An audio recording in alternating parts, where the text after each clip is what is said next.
Now, for context here, the National Law Enforcement Officer Memorial Fund shows 145 of the 264 officers who died in 2020 died of COVID. And a report from the Washington Post also found vaccination rates within law enforcement to be lagging behind the general population. Sharona Hoffman is a professor of law and bioethics at Case Western Reserve University. She can't say why police are reluctant to be vaccinated, but she is quick to share her concerns. It's a high contact job. They're going to be arresting people. They're going to be responding to calls from homes, which means they'll be getting into apartments or houses where there are children who are not vaccinated because they're not eligible to be vaccinated.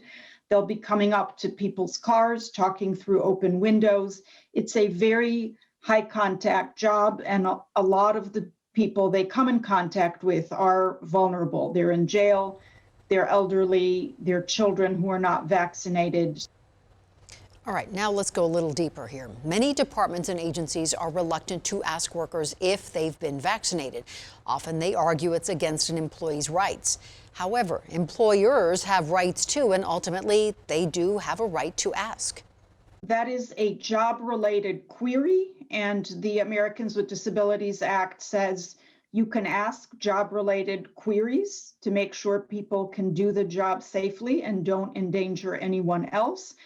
You do have to keep that information confidential, and you do have to make exceptions for people who have medical and probably religious reasons not to get the vaccine.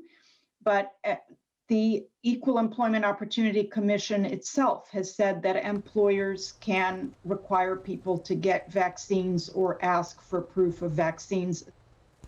Now, we recommend reading the Washington Post report we mentioned above. It contains a lot of good information and greatly informed tonight's reporting. You will also find plenty of in-depth journalism on vaccine hesitancy in Colorado on thedenverchannel.com.